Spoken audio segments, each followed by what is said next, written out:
Hey, you're listening to Commander Cookout Podcast, episode 150. I'm Brando. I'm here with Ryan today. We're going to kick off a new arc by talking about a deck that has morphed into very many forms. Now hit our theme song!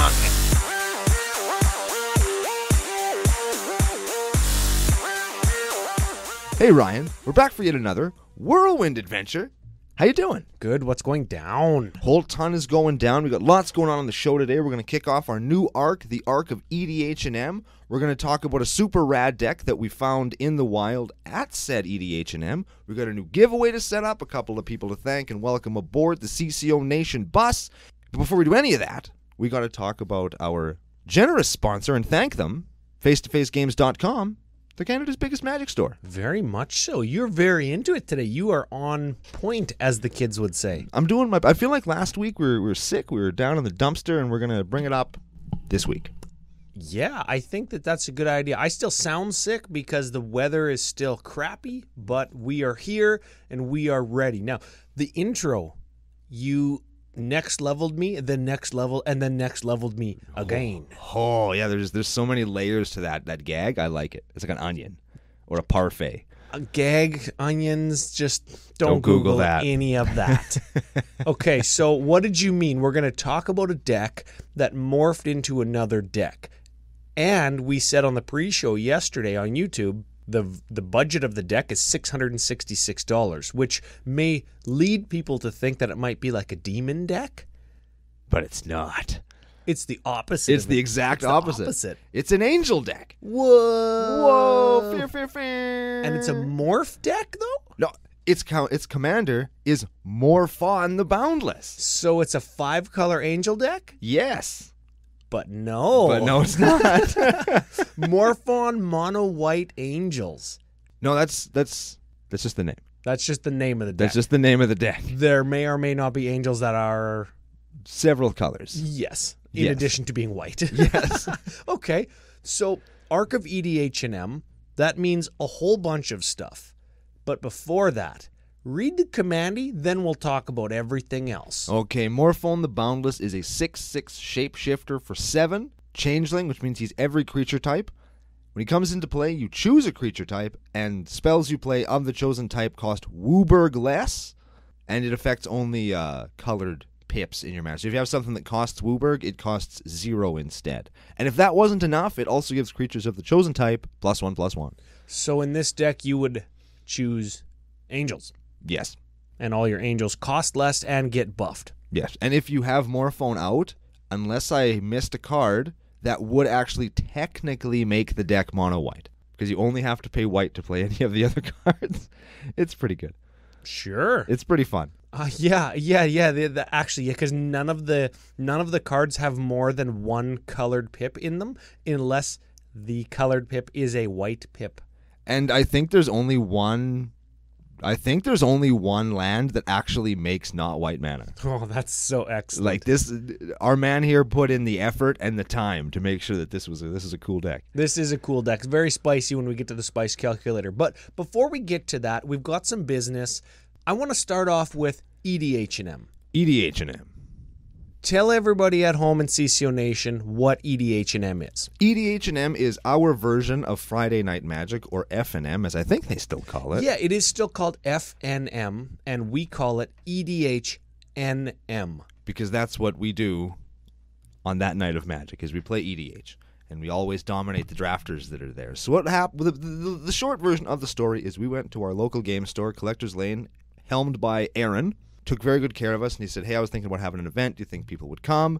We said, well, we're going to be there. Like, we'll show up. We'll bring some people along. At least we'll have enough for one pod. And I think there was 8 people at the first. There was 4. Then I showed up to make 5, and then one guy screwed off, so there's 4 again. There we go. So there was 5 of us at the first night, and it was whatever. And then after that, we started kind of pushing it and advertising it on the Facebook, and we got more people to come, and now it's massive. We're going to cover all of that in a few minutes, but first we got a little bit of actual business to do.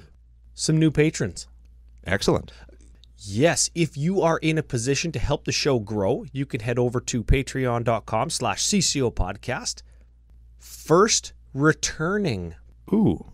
Ethan Jacobs. That's E-Jack. E-Jack. That's a good nickname. That's like half of Don't Google That. Welcome back. It's good to have you. Welcome back. Yes. Yeah, very much. Next, increased pledge.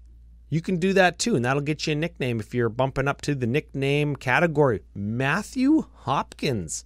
Matthew Hopkins. You were noodling on this one a little bit. It sounds kind of like Matthew Hooper. Sort of. So like Matt Hooper is the oceanographical guy from Jaws, who everybody thinks Jaws eats, but then he comes back at the end. Like you're talking about Jaws 1 from like 1976 or whenever. Yeah, my favorite movie of all time. Is it actually? It actually is. No way. I love Jaws. It was the movie that kicked off the summer blockbuster trend. Like all of these like Terminator and all these other like big budget popcorn movies that came out, and their unnecessary and increasingly lower quality sequels all started with Jaws. Everybody knows Jaws 4 was terrible. And I Jaws didn't 3 even know was that worse, there was Jaws 4. I didn't even know that. And the Jaws video game, everybody's like, oh, it's nothing like Jaws. That's because it's based on Jaws 4: The Revenge, and that's why the game is terrible. And why you have to stab the shark with the boat at the end. Whoa. I never knew any of that. Learning with CCOPodcast. But remember, we're not Cinema Cookout Podcast. Yeah, very much. And we're still not that. I think we were that before, but we're not that Not anymore. Last shout out, Hunter Bjork. And I'm going to try and do like the Bjork last name. Okay. Pseudo celebrity Hunter Bjork. All right. I think maybe he did a Super Bowl show once. Or the Olympics. Maybe like an opening ceremony. No, what? The closing ceremony. Less people watch the closing ceremony, right? I think statistically. No, probably. Sure. Hunter Bjork Grumundensdottir. Icelandic. Nailed it. Got there. Nailed it. I'm good at names. I just pronounce the letters that I see. So big shout out to all new patrons. We very much appreciate it. Thank you for being here. New Arc, new patron sign up. Yes. Christmas altars. Now we're starting them early. Everybody's, oh, Christmas in November. Balls that. They make good gifts, and they're fun. Yeah, you can give them as gifts. That's a real thing. And you know what? Later on in the notes, I actually have balls that written somewhere regarding a different conversation topic. Excellent. New Arc, new deck giveaway. Yes, we had, I think everybody really appreciated when we gave away the Shoe Lane deck in our last Arc. So our good friend Ginger Joe has managed to scour up another Brawl deck for us. It's the fairy one. I can't remember her name. Alayla, Artful Provocateur. It's the fairy Brawl deck. We're giving it away. Same kind of drill as last time. Interact with our giveaway posts on social media, and we'll get you entered in to win that deck. Yeah, and shout out to Ginger Joe again. He's at Ginger Joe on Twitter, all one word, but the O in Joe is a 0 because he's a 0. Exactly. Yes. But yeah, check that out. We also have our, as per usual, the $25 credit from face-to-facegames.com. If you tag us and them in a Twitter or Facebook post, we'll take a look at it, and you'll be entered in to win that. Yes. You can also comment right on face-to-facegames.com underneath any of our episodes there. Yes. Little bit of business on the deck giveaway from last Arc. Michael Hill, we're still waiting for you to contact us. If you don't contact us by our next recording session, somebody else is getting it. We're going to draw another name out of the hat. We still have names in the hat. I need the hat back, so get at us. Final bit of business. Ooh. As of this recording, playmats are available on CCO Store. That's commandercookout.com/store. And so for lots of people have been asking us about them, how they can acquire one. Come by, check it out, pick one up. We can sign it for you or not. Just if you want one, they are available to you right now. And when you check out, make sure you put in the comments that you'd like us to sign it, or otherwise we won't. Yes. The little baggies that they come in are very difficult to get the playmat out and put them back in. God damn it. How do they get those in there? And we're willing to do it, but you have to take the time to ask us. Very much so. We're super happy that we can offer those, and huge thank you to Face-to-Face Games that helped us out with those. We went through their system to get those, and it really helps us out, and their logo is on it, so everybody knows that we are brought to you by Face-to-Face Games.com. That's it. That is that. So that's the the business part of the show, I think. That's straight business. You know what? When Rebecca was going into labor and I was leaving work up north, I'm talking to a dude. He's a dad too, and he's like, "Congrats," and the handshakes, and you know all the jazz, right? Yeah. And he walks all the way down the hallway in his big construction boots, and I hear him walking all the way back. He sticks his head back in his office, and he gives me like that one kind of the hand point, you know, where he points with all his fingers. He says, "Stay away from the business end." And then he left. This is the last time I ever seen him.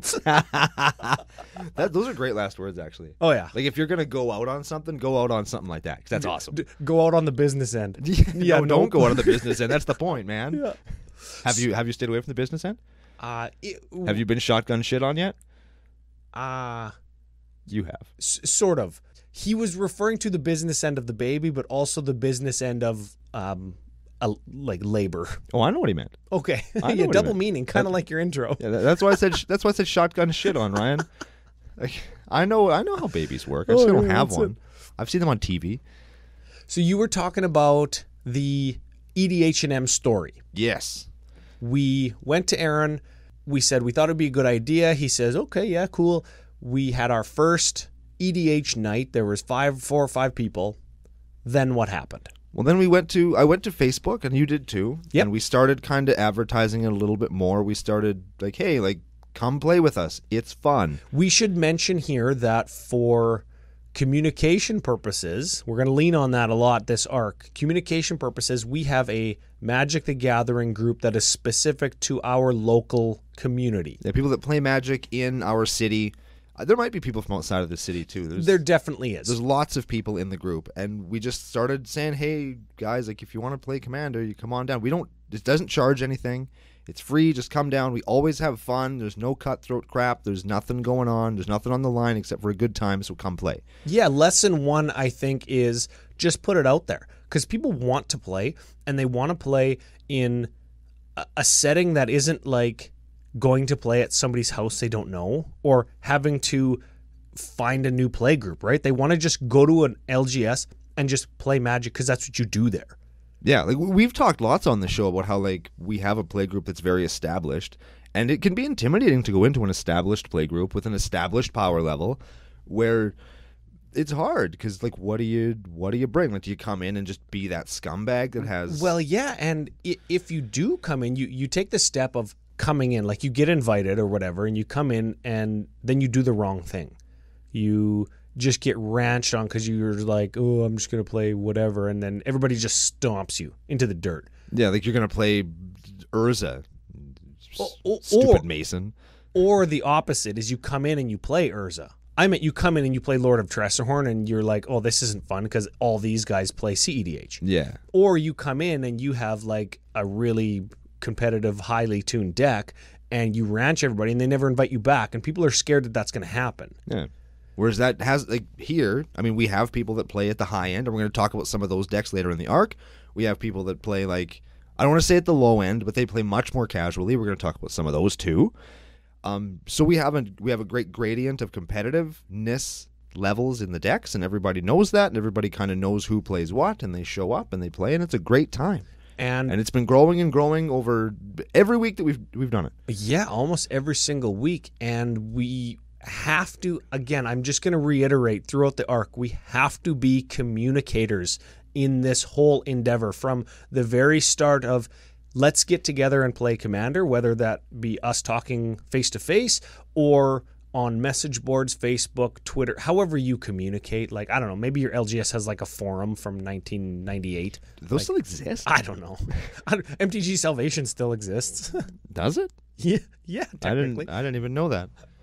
So communication is the key, and we're going to see some more examples of what we think are other key points to a successful local gaming environment in this deck. It's one of the reasons that we wanted to use this deck to kind of kick the arc off. Yes, I believe the deck was sent in to us by our man Aaron. That's right. That's not the guy that runs the store. Different Aaron. Yes, more than 2 people could have the same name. Yes, there's 2 Aarons, 2 Ryans, or 3 Ryans. There's at least a Brando and a Brandon. Yeah. Like, it's very confusing. No creativity in Saskatoon.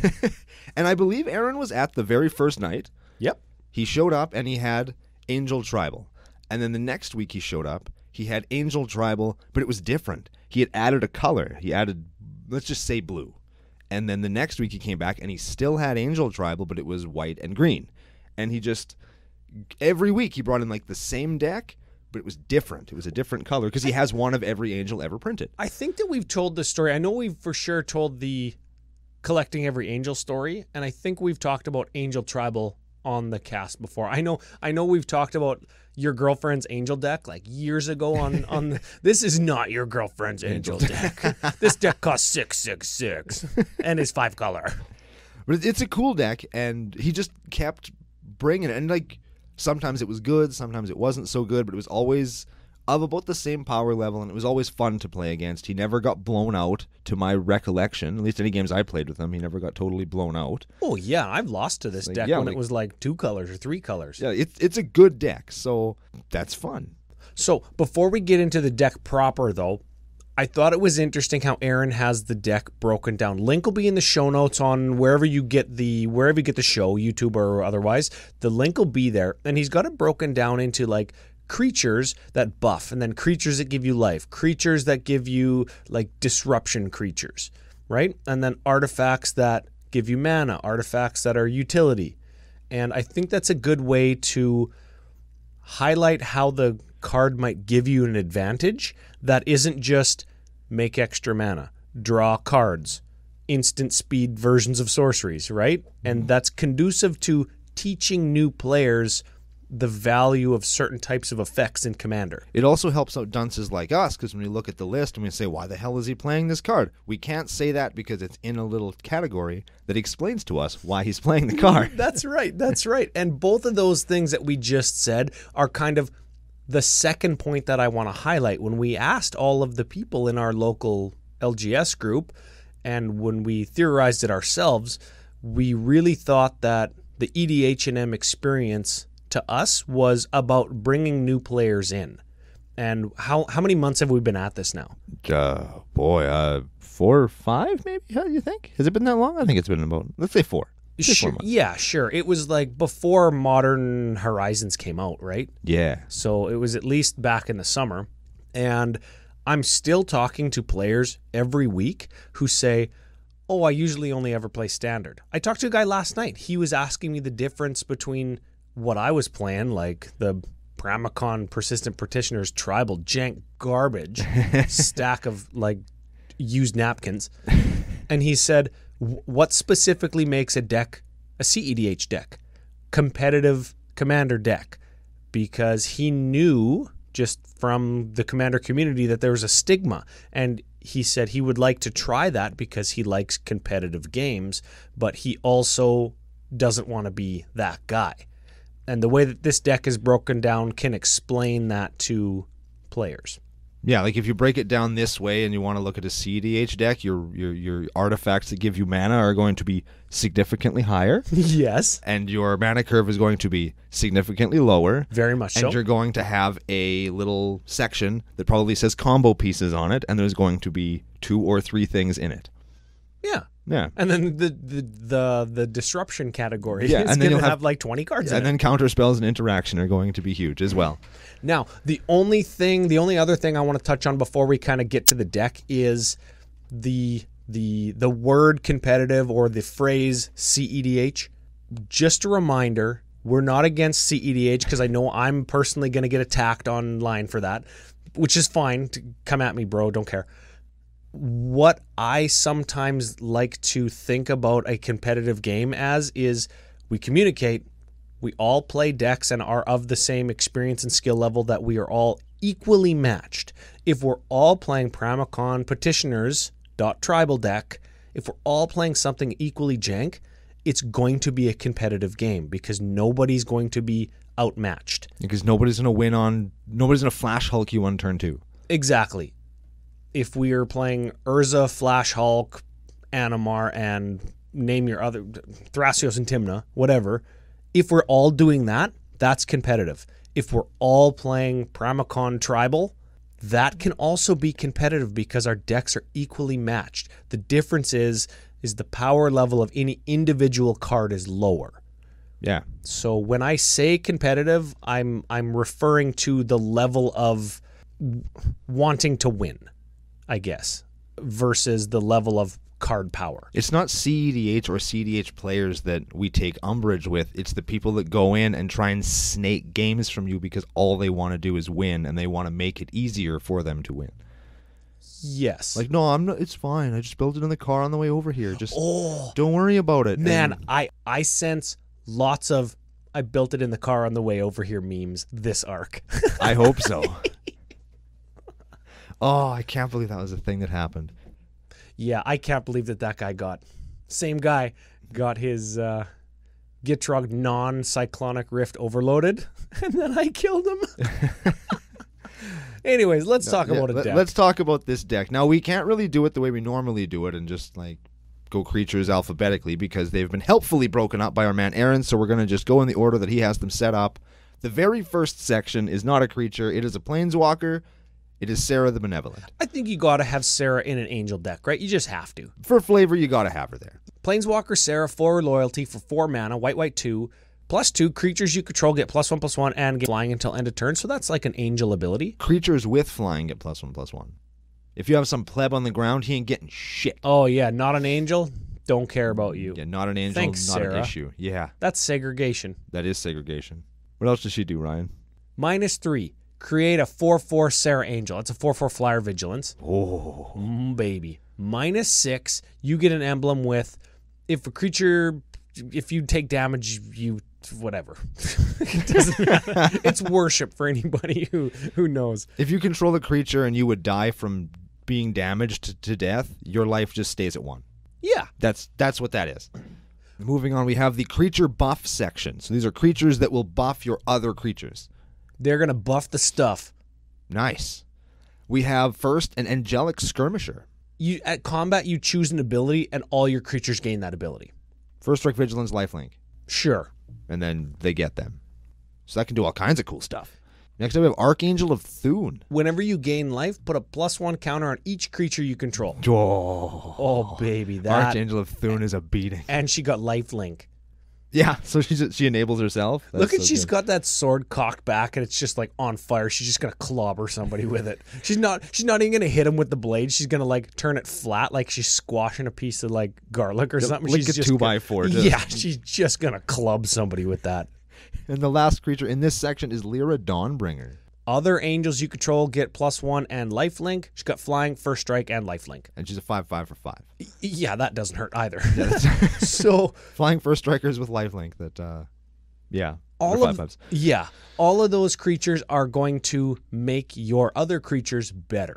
So if I was like explaining this deck to a new player, I'd be like, these are the cards that you want to like maybe hold until they're the last one in your hand when you're gonna alpha strike. And then you play them and you just go ham. I also want to point out that all of these creatures have a suite of abilities, but since none of them are 6/6s, none of them have Death Touch. Oh, yeah. Yes, that's very important. And none of them are demons. I don't think angels Death Touch. They could. They just beat you outright with their clubbing swords. You mean because their power is so high they don't need Death Touch? Walked right into that one, Ryan. Yeah, that's it. All right, now we have creatures that... This is the extra life category. And when he says extra life, he doesn't mean getting more life. He means if you're going to die, these creatures will stop you from dying. Oh, yeah. The first one is Angel of Grace. Oh, hold on a sec. Shout out to Extra Life Saskatchewan. We've got an event for them November 16th. We're going to go there. Oh, yeah. If you're local to Saskatoon or area, you should come there. $10 entry. You can play from 9 a.m. on Saturday to 9 a.m. on Sunday. There's drafts. There's all kinds of stuff going on. Ryan and I are going to be there between 2 and 6 for dedicated Commander time. It's also next door to one of the places in town where you can get some of the best wings on Earth. You know what we'll do? You know what we should do? We should go for lunch. We should go to the Hose for lunch and then just hop right over to the Extra Life right next door after. Dig it. Have a couple beer, get some chicken wings, go and play some Commandy all day, go have some supper, whatever, right? I like that lots. Everybody come on down in support of a great cause. You can play some games with us. We'll have a couple of beers. It's going to be a great time. So just if you're looking for something to do next Saturday, come on down. You can be an Extra Life angel in our deck today. Oh, how romantic. That's so sappy. stuck my eyelids together. Okay, don't Google that. Next creature. Do not Google that. Oh, we didn't talk about Angel of Grace. You know what? Can we lump these extra life angels? One of them puts you to 10 life if you exile it from your graveyard, right? Yep. So if you are less than 10, you go to 10. Imperial Archangel. She also has Flash, and she gives you the Sarah Angel till end of turn. The Sarah emblem till end of turn. Imperial Archangel is a Bant Angel, but remember, if you have a Morphone out, it just costs white and 4. And if damage would be dealt to you, it's dealt to Imperial Archangel instead. And she's a 5/8, so she can take a beating. Yeah. Exquisite Archangel.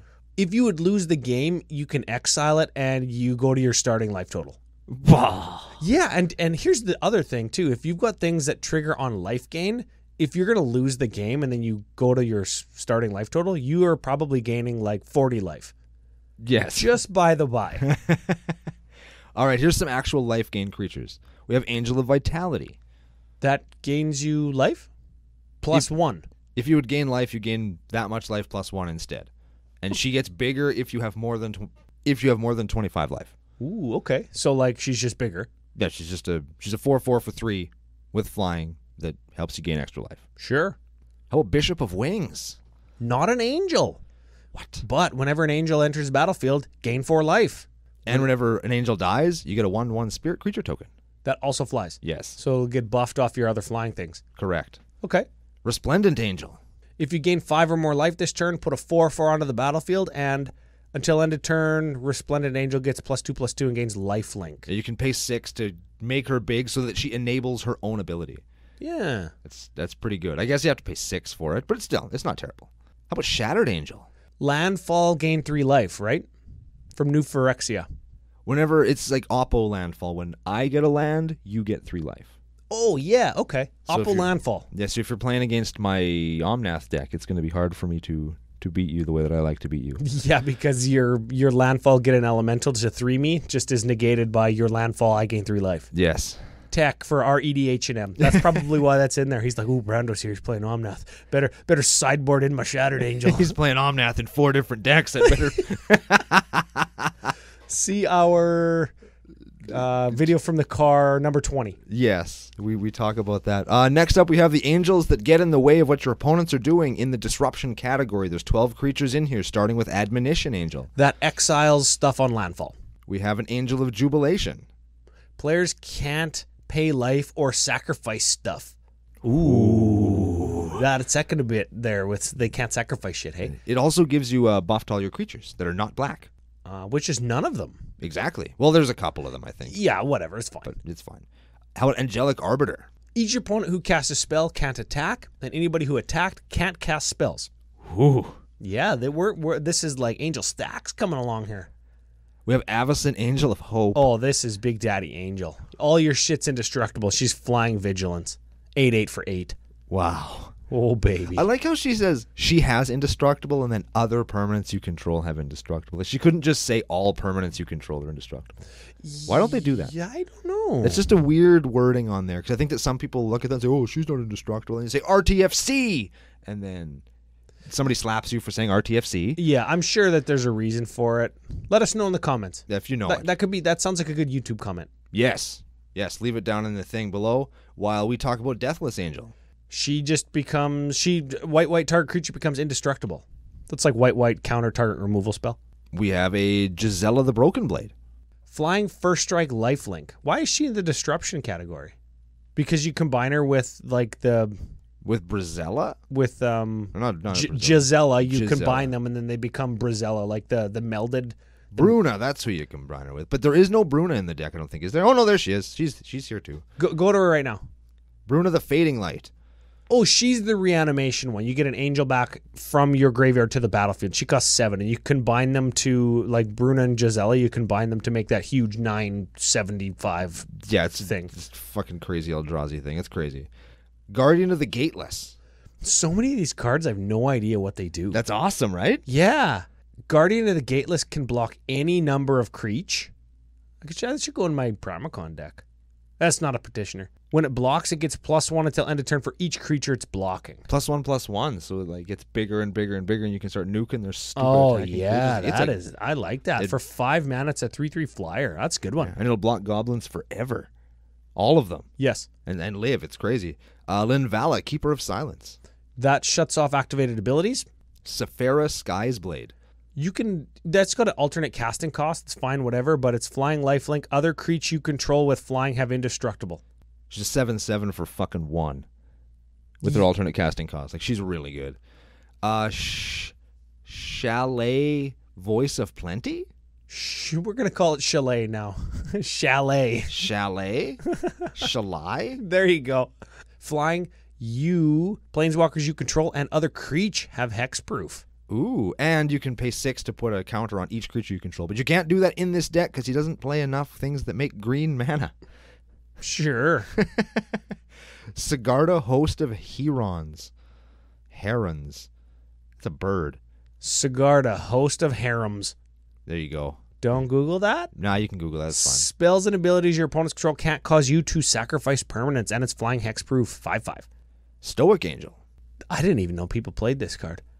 Players can't untap more than 1 creature during their untap step. And all your stuff has vigilance. This is a good card. And it costs fucking 1. Yeah, I guess people would play that card because it costs blue, white, green, minus blue, white, green if you have Morphone, and then 1. What? For a 4/4 flying Vig. Oh. All right, here we have the Reanimator targets. We've already or not targets, but creatures. We've already talked about Bruna. We have an Addercar Valkyrie. That reanimates. Like, all these reanimate. Yeah, you tap it to get a creature from your graveyard back. We have an Emeria Shepherd. Landfall, get a creature back. If it's a plains, get it to the battlefield. Tariel Reckoner of Souls. We just did a Tariel deck a few weeks ago. We did? You get a random creature back from an opponent's graveyard. But it's an angel. It's a 4/7 with vigilance, and it's got sick art. So, I mean, jam it because it costs 4 essentially, right? Looks really cool. Twilight Shepherd. Ooh, yeah. Shadowmoor Spesh. She's very cool. Flying vigilance 5/5 with persist, and when it enters the battlefield, return to your hand all cards in your graveyard that were put there from the battlefield this turn. Not just creatures. Cards. So you could like fetch land, sacrifice your commander sphere, and maybe play a Wrath of God. You could do all of those things, and then Twilight Shepherd would die. It would persist back onto the battlefield with a -1/-1. You get all your stuff back. Get all your shit back. It's kind of like Gerard, the new Gerard from C19, except it's an angel and beats harder. And has cooler picture. Yeah. All right, next up we have some utility creatures. We're going to read some of these utility creatures, and you're going to go, yeah, utility. We're going to start with Atraxa, Creator's Voice. Whoa. Wait a second. A 4/4 with Death Touch? What? Never heard of her. No. Vig, flying, Death Touch, lifelink, proliferate. 4 mana 4/4. Or in this deck, free mana 4/4. This card would cost 0 if fucking Morphone was in play. That's so sick. Hey, bro, I heard you like Atraxa. How do you like paying 0? All right, we got the other Gisela, Blade of Gold Knight. Double damage from you, half damage towards you. Yeah, actually it's double damage to all of your opponents, half damage to you. So if I was to attack you when Aaron was playing this, I would F you up more. And yes. Oh, it's a good one. Herald of War. Ooh. Whenever it attacks, put a +1/+1 on it. Angel spells and humans cost 1 less to cast for each +1 on it. So, I mean, technically speaking, if you had Morphone and this, 80% of the creatures in this are free. Just free creatures. Just play them for free. So everything is Atraxified. Everything is Animarized. Speaking of things that are free, when you have Morphone, how about Maelstrom Archangel? Wooburg, 5/5 flyer. When it deals combat damage to a player, you may cast a non-land card from your hand without paying its mana cost. Because we didn't have enough free shit already. Yeah. Right? How do you get around all these super high mana costs, Ryan and Brando? Oh, never mind. They're all free. Oh, man, I just want the exhibit meme right now. Hey, I heard you like free stuff, dog. So I gave you free stuff within your free stuff so you can have more free stuff. On top of your free stuff. We put a waterfall in your free stuff. X to the Z. Okay, so there's our utility stuff. We have a Brando special in the Battleship category with Parhelion II. Ooh. Or Parhelion II. 8 mana. Vehicle, crew 4, flying first strike Vig. When it attacks, you get 2 4/4 White Angel creature tokens with Vigilant, and they're attacking. Yes. So you get 2 Sarah Angels to help you beat in with your. How big does it turn? When you swing, it's 13. Yeah, because it's 5 and you get 8 more. And they all have Vig, so next turn you can crew it again and you swing for like 21, then 29. Then everybody's dead. And it has Vig, you can crew it instant speed, right? Yep. So you could crew it 2 more times before it's your turn again, just with the angels that you have. Yeah, just to like use it as a blocker. Yeah, if you don't want to block with your 4/4s, use one of them to crew your 5/5. This is a great card, and it's got cool art on it too. I really like the picture. Yeah. All right, we got some buffing artifact in Chroma's Memorial. It turns all your creatures into a Chroma Angel of Wrath. We have Door of Destinies that makes your dudes bigger as you play angels. We have a Vanquisher's Banner that draws you cards and makes your angels bigger. We have some equipment, an Heirloom Blade, which when one of your angels dies, it will find another angel in your library to put into your hand to replace it. We have a Sword of Killing Artifacts and Planeswalkers. We have a Sword of Getting You Land. We have a Sword of Proliferate and put +1/+1 counters on stuff. We have Artifact Mana. We have Dorks in Caged Sun, Cryptic Gateway, Fist of Suns, Herald's Horn, Sol Ring, Urza's Incubator, all those things that make your stuff cost less or tap for mana. Just remember, Fist of Suns makes all your stuff cost Wooburg, so with Morphone, it makes it all free. Just by the by. Just because, cheating mana costs. That's what White likes to do. Very much so. Breaking the rules. I appreciate that. We have some Save Your Life things. Dude, where's our Cloudstone Curio so we can just repeatedly bounce our angels? I don't know. That'd make it a combo deck. Yeah, you're right. That's not what we're playing here, Ryan. We're playing Angel Beats. It just so happens you're getting 8/8s for free. It's just a side effect of the deck. Can't argue. We're playing an Angel's Grace. Split second. If you would lose the game, you don't lose the game. You go to 1 instead. I like it. Yeah, very much so. We have a Tef's Protection. Everybody knows Tef's Protection. Same thing. If you're going to lose the game, you just phase out all your shit and you don't die. You just don't lose the game instead. And you come back after with all your angels again and you beat ass. Because they tapped out to kill you. Now they have no blocks. All right, we have 5 board wipes and Austere Command, Hour of Revelation, Rout, Winds of Abandon, and Wrath of God. Yeah. Do those... That's like your white card advantage if you weren't playing Morphone Free Angel Tribal. We have 1 targeted removal spell. It's a good one. It Swords to Plowshares. It is arguably good. I think it's good. That's fine. We have a True Conviction. This card is a house in a deck like this. Who'd ever thunk that white, 3 creatures you control don't get buff, don't get flying, don't get anything else? Whoever thought that this card was going to be good? Double Strike and Lifelink. It puts you out of range for crackback if you swing out with everything and have no blocks. And if they have no blocks because all your stuff flies, you're probably just going to win the game. Yeah. This is a card that's like, it's just, traditionally this card doesn't strike me as being as good as it is, but it is. in a deck like this, it has to be dealt with immediately, or you're probably going to lose. Because everything you control has flying, and everything has vigilance, and so everything they can double strike block you. And everything's a 5/5 or 4/4 or 4/4. Like, everything is giant. Every creature's going to do 8. Is the point. Yes. And a 16-point life swing every time anything attacks is pretty bad for your opponent. Every time anything attacks. It's also going to get blocked, and it's like, no matter what happens, somebody's going.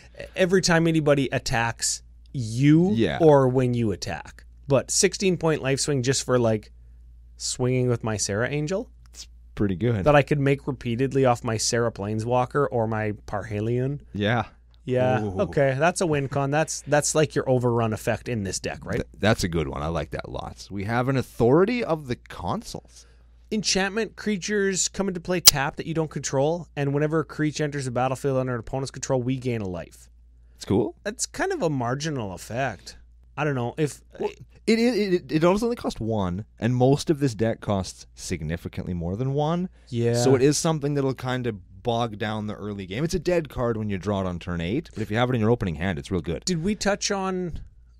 We touched on mana rocks and stuff already, right? Yeah. Why not add more mana rocks? I don't know. Maybe he just builds deck or prioritizes things differently than I do.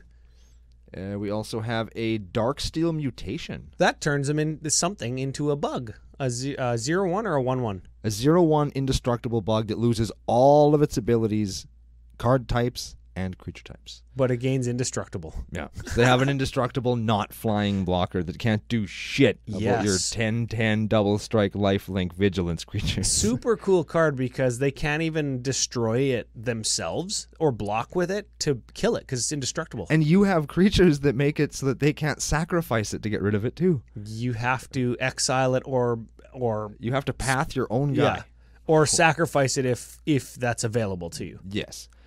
We have a Smothering Tithe. Everybody knows Smothering Tithe. Yeah, it makes you mana. Very good in this deck. It also lets you play your off-white angels if you don't have Morphone. And you have a land tax. Which finds you more land. Yes. Does he play one of each basic just because? No, he doesn't. No, he does not. He is all in on the mono white, and I appreciate that. I like it. We have a Lightning Rod Ascension. Ooh. I believe the section that this is in, it's the only card in it. It's called Political Suicide. So this is a 2-mana enchantment. At the beginning of each opponent's upkeep, if we didn't if we didn't lose life on their turn, we put a Ascension counter on it.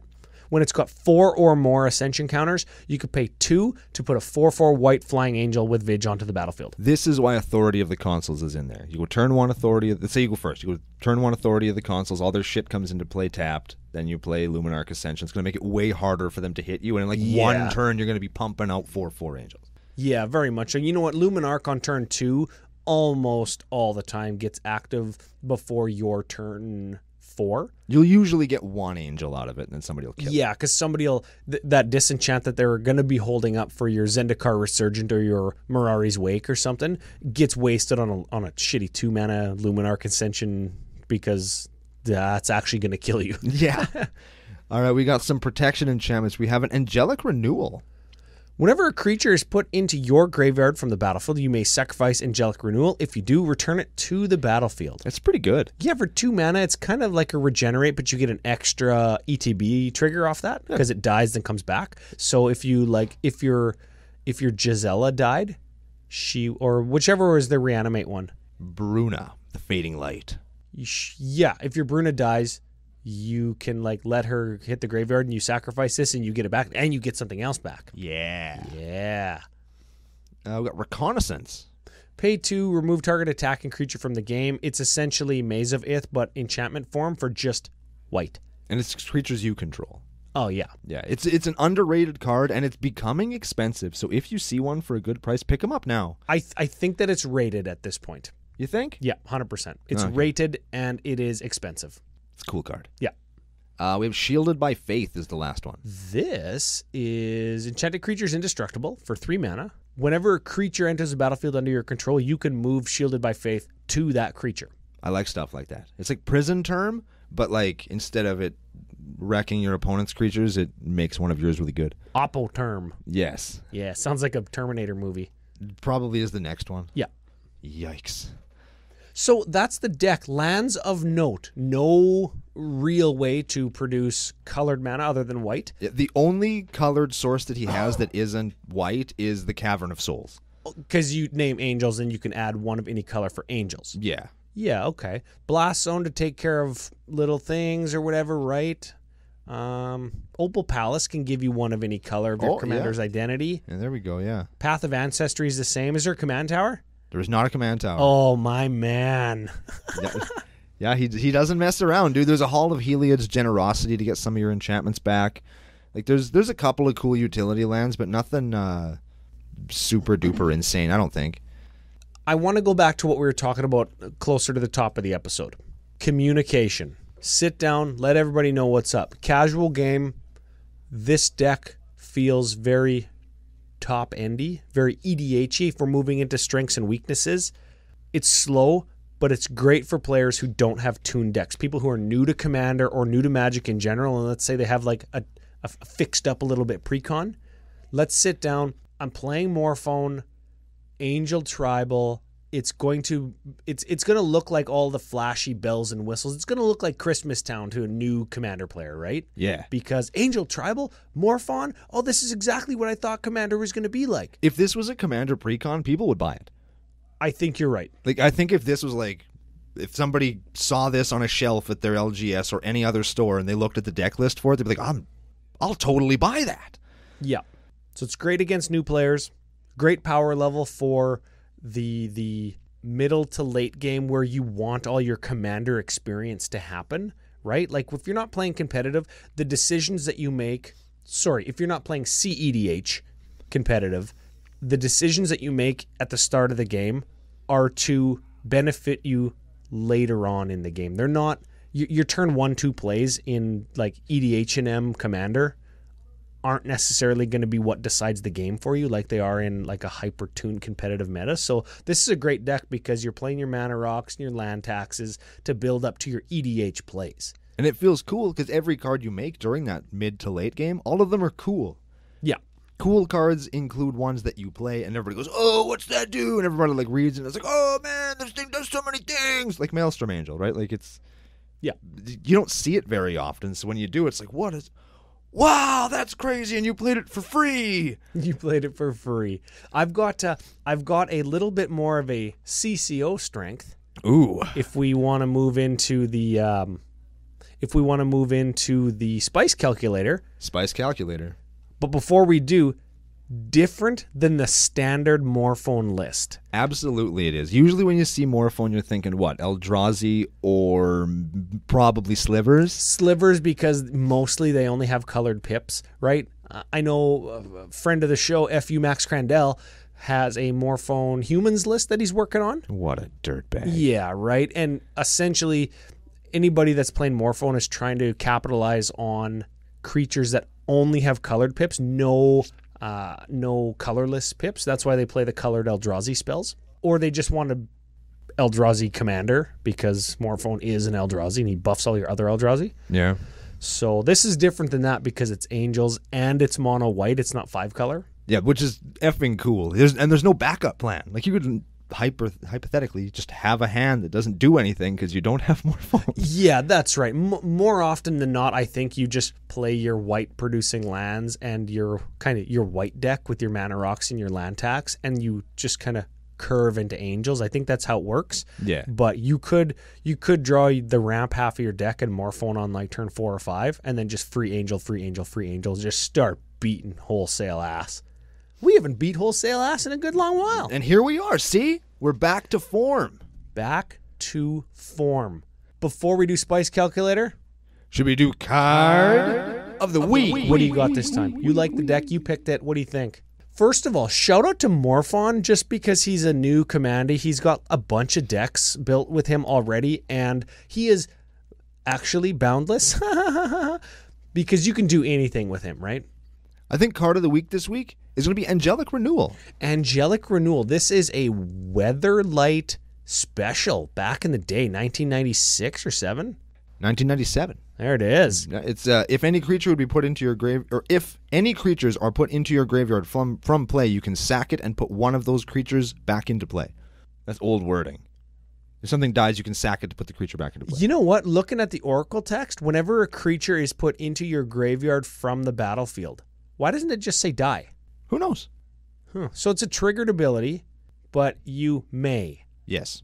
It's not like a sacrifice to activate it. It's a triggered ability. You may do its thing. And if you want to play this cool card in any of your white decks or decks that include white, you can pick one up for the low cost of 25 cents. There is no foil multiplier because foils didn't exist back then. It's got a cool art on it. It's just a neat card. Yeah, cool. All around good. I like that it costs 2 and it saves your thing. And in Enchantress decks, where you might be able to get this back, you could theoretically be able to save a dying creature a bunch of times. Yeah, and then I'm sure if you had a Phyrexian Altar, you could probably go infinite with it, and it would be super dirtbag and draw your whole deck. Yeah. Like, you know what? This in the double death trigger Teysa, this would trigger twice because it's a triggered ability. Oh, but you can only sacrifice it one time. Dang it. That's okay. It's fine. It's still good. It's a cool card. Very much so. Let's hit that spice calculator, Ryan. So, spicy list because no tutors and different than the stock list on EDHREC.com, where Morphone is the 7th most popular commandee. He's right below Sliver Overlord and right above Niv Mizzet Reborn. Yeah, so a deck that everybody hates playing against and a deck that everybody hates playing against. Yeah. Okay, so Yeah. 843 lists as of now. Average converted mana cost, get this, 4.44. Ooh, even for us, that's a little high, but we've already talked about how it cheats mana costs. I'm sure that this is probably lower when you actually look at it. Yeah, prioritize playing Morphone and then go ham. Yes. Cards different than the stock list on EDHREC.com. Oh, here we go. 51 cards different. There it is. Oh, man. So you punch it all in, 71.4 spices. Boom. I we are like coming that. out of the gate with a fucking bang. Yeah, this is a EDHNM club banger. This is the boom sauce of all boom sauces. That's it. So, fun deck, good kickoff to the Arc. I think that it really exemplifies inclusivity of EDHNM, whether it be our game night or anybody else's. And it doesn't need to be Friday. It can be any night of the week, everybody. That's why there's no F in EDHNM. There's no F in EDHNM unless it's FU. Unless it's us, yeah. Before we move to final thought of the day, quick reminder, playmats on sale, commandercookout.com/store. Get them while they're hot because they are now very limited quantity. We've sold a bunch to the patrons already, and once they're gone until I have to kiss ass with face-to-face games to get more. So get them while you can because once they're gone, they're gone. Lists. commandercookout@gmail.com. If you have a list that is a very good list for including or teaching new players at EDHNM in your local game store. Like this one, something that you want to take that's fun, that just send them in. Or a list that you might have a story about where it was your first EDH deck. Sure. Or your first local game store deck, right? Where you learn to play, or maybe just a little bit of a pet deck that everybody knows at your local game store because it is so fun. Yeah. Send them in. We'd like to get them.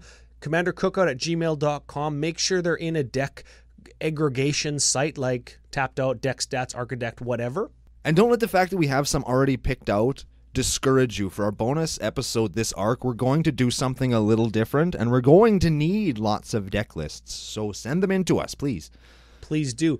Patrons do have access to the preferred deck list channel on the CCO Discord. You can send them there. CCO Podcast on Twitter, CCO Brando on Twitter, if anything a little bit more short form, right?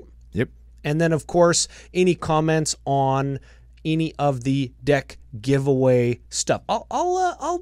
Maybe I'll incorporate an F&M kind of challenge into the deck giveaway. We're going to find something fun to do with that. Yeah, we'll do something sweet. So keep an eye on our Facebook page for that and for any list posting posts there as well. Posting posts. Now we're going to send lots of lines out. So if you want to bite on one of them, we would look forward to checking out that. Very much so. Final thought of the day. Final thought of the day. I think we've made it pretty clear that we think that this deck is really cool. It's a lot of fun. It's one of ones that you would like to bump into. It's something that you would have a great time playing against or playing if it was one of those ones that got lent out because you maybe went to EDHNM and didn't have a deck to play. And that's the kind of thing that we like to foster when we talk about at least our local play group. I hope that you guys like to do that as well wherever you're playing. And you just want to keep it fun, keep it casual, keep it splashy, keep it as something that's going to give you a story to tell when you get home. And keep those communication lines open so that everybody knows that they're there to have fun and it's not just all about scumbagging for no prizes. I mean, even if you play for prizes, they're not that good. It's all about the experience anyway. That's what we all come out for, and I think that that's really going to be exemplified with this deck and the next deck that we do on the next episode of Commander Cookout Podcast. Hit our theme song! Also, special thanks to FaceToFaceGames.com. They're our official sponsor.